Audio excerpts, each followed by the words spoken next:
한 집안에 제사를 주재하는 사람이 꼭 장남이 우선될 필요가 없다는 대법원 전원 합의체 판결이 나왔습니다. 제사를 주재하는 사람은 장남이나 장손자가 우선한다는 기존의 판례를 뒤집은 겁니다. 취재기자와 함께 짚어보겠습니다. 임성호 기자. 네, 대법원입니다. 네, 먼저 이번 판결 배경이 된 사건부터 들어보겠습니다. 네, 한 집안의 복잡한 가정사에서 이 문제가 시작됐습니다. A씨라는 남성이 있었는데요. 본처 B씨와의 사이에서 두 딸을 뒀는데 내연녀와 외도에서 혼외 아들을 낳고 지내다가 지난 2017년에 숨졌습니다. 내연녀는 A씨를 화장해서 경기 파주의 한 추모공원에 봉안했는데요. 본처 B씨와 두 딸이 이 내연녀와 추모공원을 상대로 남편의 유해를 돌려달라는 소송을 낸 겁니다. 내연녀의 아들이 혼외자인데다가 미성년자이니까 자신이나 맏딸이 제사 주재자가 돼야 한다는 취지였습니다. 네, 그런데 대법원에 오기 전에 하급심에선 본처 측이 잇따라 졌다고 알고 있는데 그 이유가 뭐였습니까?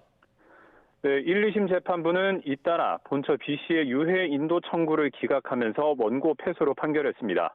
당시 판결문을 보면 재판부는 내연녀의 아들이 제사 주재자가 되는 것이 사회 통념상 정당하다고 판단했습니다. 그 근거로 2008년 대법원 전원 합의체 판결을 들었는데요.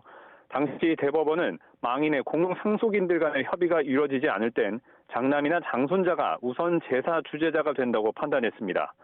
오늘날의 제사 성격이 많이 바뀌긴 했지만 여전히 과거 부계 중심 가계 계승 성격에서 완전히 벗어났다고 보기가 어렵고 또 장남이나 장손자가 우선 제사 주재자가 된다는 인식이 아직 널리 용인되고 있다고 본 겁니다.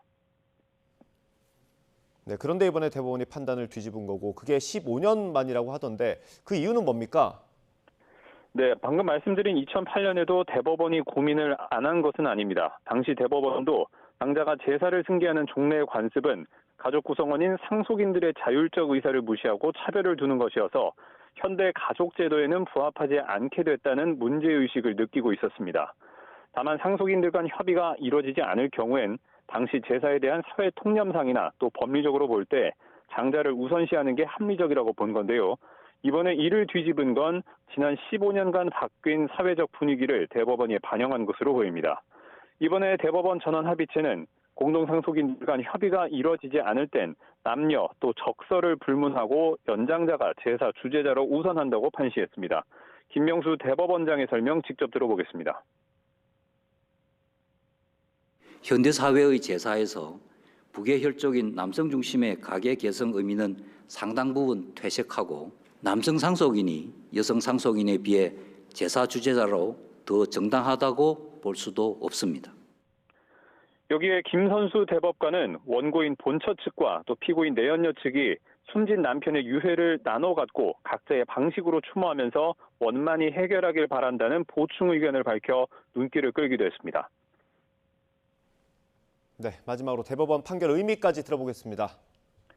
네, 조금 전에 말씀드렸던 것처럼 2008년 전원합의체 판결 이후에 바뀐 사회적 분위기를 대법원이 판결에 반영한 것으로 해석할 수 있고요. 또 대법원은 제사와 관련해서 기존 부계 중심의 계승을 중시한 적장자 우선 관념에서 벗어나 개인의 존엄과 양성평등을 보장하고 성차별을 금지한 헌법 정신에 합치하게 된 판결이라고 자평했습니다. 지금까지 대법원에서 전해드렸습니다.